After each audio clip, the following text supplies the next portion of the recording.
Hello.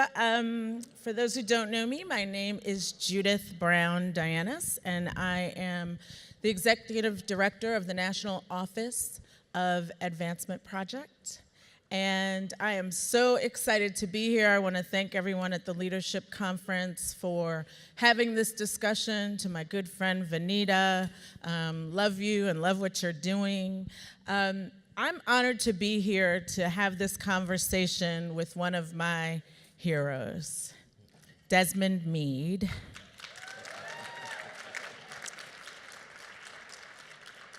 Desmond Meade heads up the Florida Rights Restoration Coalition that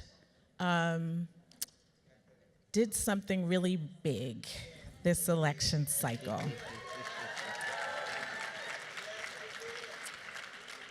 They actually got rid of a law that was passed right after Reconstruction to disenfranchise newly freed black folk in the state of Florida. I'm excited because he also knows, he and his wife know that I consider myself a ride or die for them. So I'm happy to be here. So I want to get into this conversation with him because for those who don't know, Amendment 4, probably everybody in this room knows. Why don't you tell just what Amendment 4 exactly is? Wow, that's a great question, Judy, because it is just so much more than what I can talk about, because it is so deep. On its surface, I can say that Amendment 4 was a constitutional amendment that restored voting rights back to individuals with felony convictions. And how many people is that? That's 1.4 million people who have served their time. But that's on its surface, yeah, and I know that. Get into the deepness. Yeah, we gonna get into that. No, because I remember Advancement Project has really been involved in an effort over the years because we knew that the explicit right to vote was not in the Constitution of the United States, and we really wanted to get that in there. And one of the strategies was going state by state and really making that happen, right?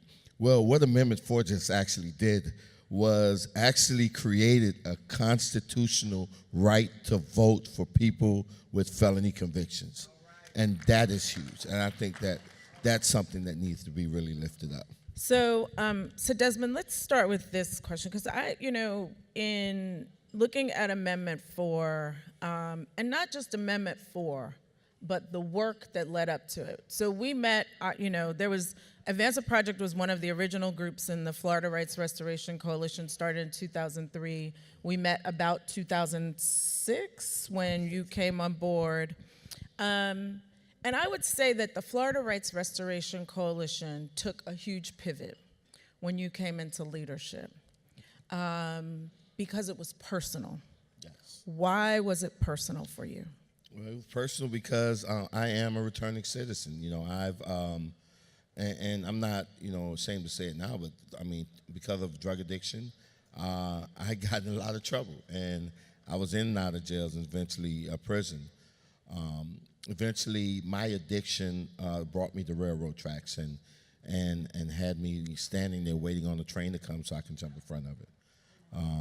But thank God he had other plans for me, right? And I crossed those tracks and checked myself into treatment. And after I got out of that, I moved into a homeless shelter. While there, I enrolled in school. And right after I enrolled in school, part of this experience that I had in treatment was that in order for me to maintain my sobriety, I had to get engaged in service. I had to give back. And so I dedicated my life to giving back. And in doing so, that's when I was introduced to Florida Rights Restoration Coalition. So my engagement with the organization was purely personal, and so when Governor Scott came in and undid the policies and made it worse, everybody else could go home. I couldn't, because I still could not vote, and so I think it was an experience. I think it was fitting to have people who are directly impacted in those leadership positions because there's a certain level of tenacity that could only be there when you're directly impacted. So let's So 2006, you start FRRC. I remember being in a meeting in Orlando in 2010. Fair districts had passed, and we were all getting together to talk about what was next in Florida. And I remember you standing up and saying that it's time for us to get rid of this provision in the Constitution. And there were so many naysayers in the room. There were people who were, funding collaborative people to progressive organizations who were saying no, and who were saying it's not time yet. It's not time. Let's wait. We got an election coming up. It's going to be about this candidate. It's going to be. So I remember that, and I remember standing up and being like, y'all are wrong. Y'all are wrong. 69% of the people believe in this. How'd you bring them along? That's a great question. It was this phrase, I think it was from Field of Dreams, that said, build it and they will come. There were so many people who did not believe in, and I kind of understood, because number one, they didn't have the vision. Number two, they were not directly impacted, right? And number three, that they were used to a system that says that only certain type of people can lead certain efforts, And so I knew what God put in my heart to do, and so I kept it moving. And, we have allies along the way, like Advancement Project, never left. Folks that stood in the paint, and more than, I got to give a shout out, because so many times, the only time we give black women credit is when we talk about voting, right? But I could tell you right now that throughout my journey, from my wife, from my mother-in-law, from my sister, it's always been a black woman that has helped hold me up. In times when I couldn't stand on my own, they were there. And they stepped up in major ways, and I know if it wasn't for my sisters and for the love of my life, that I couldn't have made it. And so I know that God gave me the helpmate. He gave me the people that was in place to help push on in spite of everyone saying that you're crazy, it's not going to happen. They didn't understand what faith really was. And we have tissues because we're both criers. He's like the one movement person that makes me cry every time. So he knows that, and he does it well. So not crying yet. Yeah. Not get me yet. But these naysayers, so let's talk about the process, right? Because the process was, first of all, in Florida, you have to have over 60% of the people have to vote to approve a constitutional amendment. You had to get petitions signed. And I remember you were getting petitions signed when wasn't nobody trying to give y'all no money. And, you were doing it out the back of cars. Big Mama, who's Sheena's mother, was at it in the back of her car.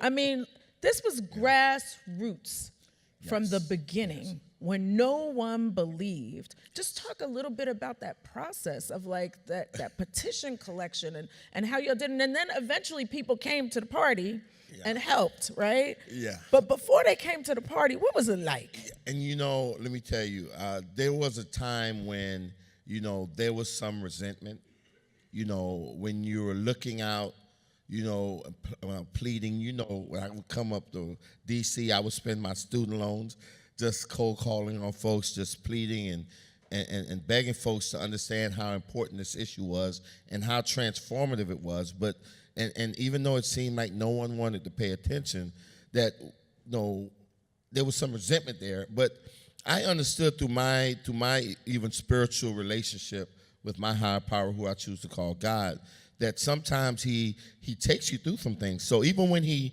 took me through me being homeless and being hooked on drugs and about to kill myself and all that, I went through that because he was preparing me for greater work, to be of greater service. And so what I started to realize was that he was doing the same thing with this campaign. because if the people didn't abandon me, I wouldn't have gotten the experience that I've gotten. If they would have came when I first called, we would not have had we would not have been successful, because it was the organic nature of this campaign that laid the foundation for us to be successful. And it allowed us the space to not find some brilliant political strategy, to win a campaign, but to go back to the simplest of things. When you talk about the author or the man who talked about bending an arc towards justice, that was the same gentleman that talked about that hate can't drive out hate, right? That fear can't drive out fear. It took love to drive that out. And so it allowed us an opportunity, because all of the experts didn't think we were going to win. It allowed this campaign to be truly led by a higher power. And because it was led by a higher power, at the core of that was about love. Right? And that broke down racial barriers. It broke down partisan lines. It broke down, come on, when you think about it, you have voting, you have felons, and you have Florida. Those are three volatile subjects. Ooh, what a thought, right? And you put that all together, right? You put that all together. That sounds like a loser. Of course, it is a loser, right? But what happens when you put that all together in an environment as toxic as we live in today, but yet not one major opposition against it? Then it got over 5.1 million votes, which I tell people that those 5.1 million votes was not votes based on fear or votes based on hate, but over 5.1 million votes based on love, forgiveness, and redemption, right? And when you look and you see that those votes was over 1 million more than any candidate got on that ballot. And that when you looked at the 67 counties in Florida, you seen that we got the majority of votes in 62 out of 67, right?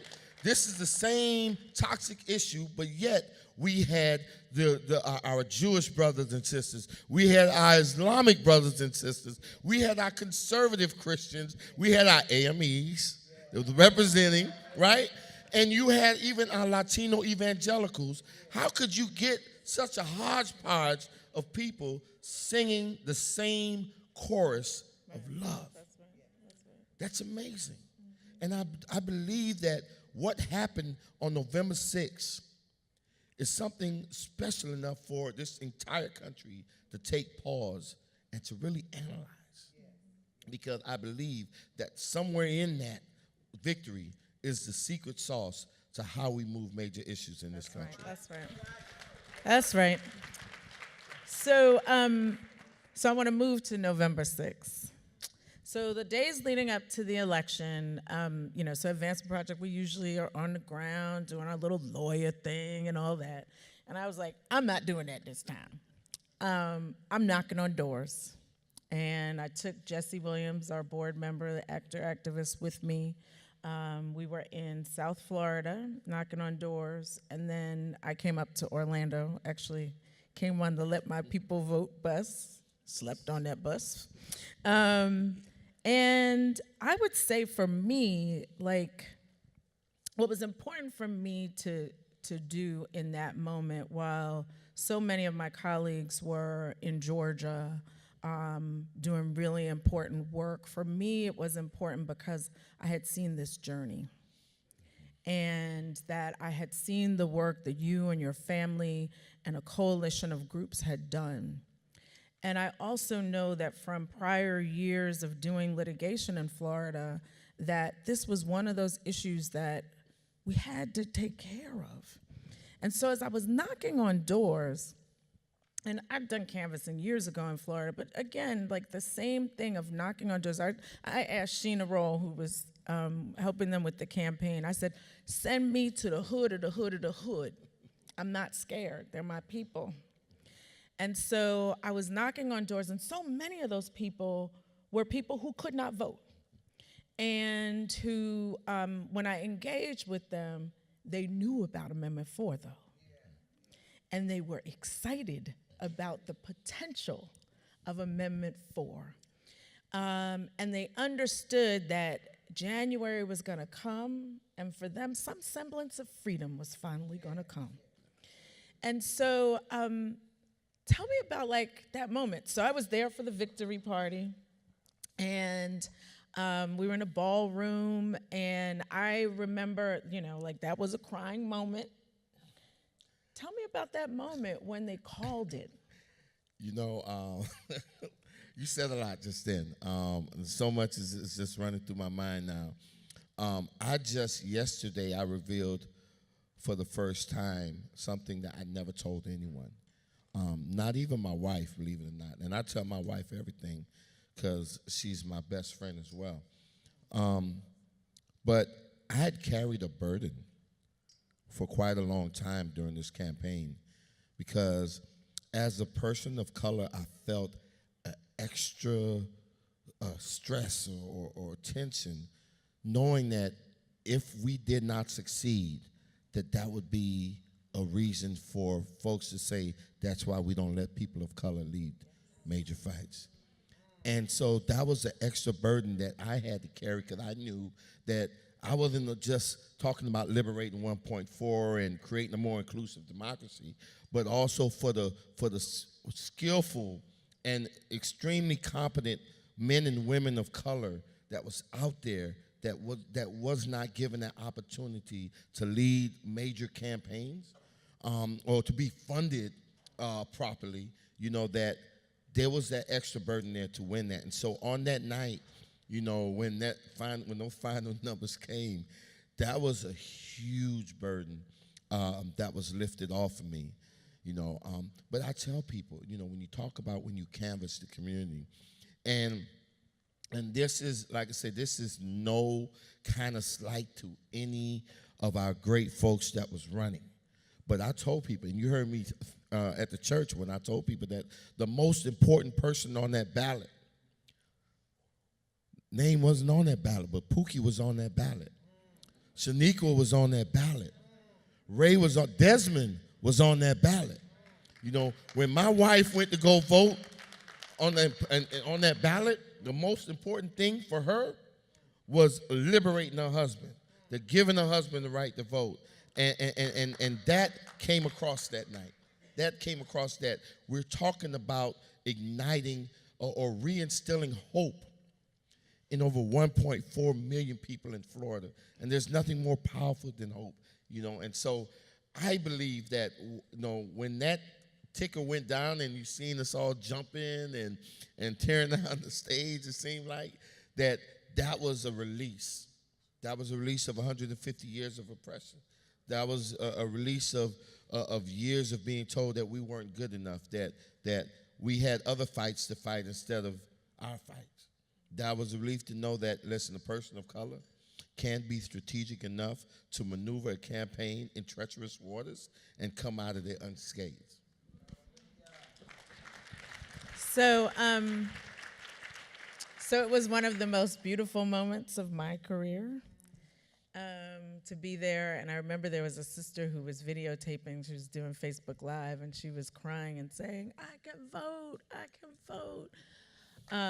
And Desmond brought all of the members of FRC, the returning citizens, to the stage because he always centered the people who were impacted. And that is so important. And so, from Advancement Project, like the work that we do is all about impacted people leading their own movements.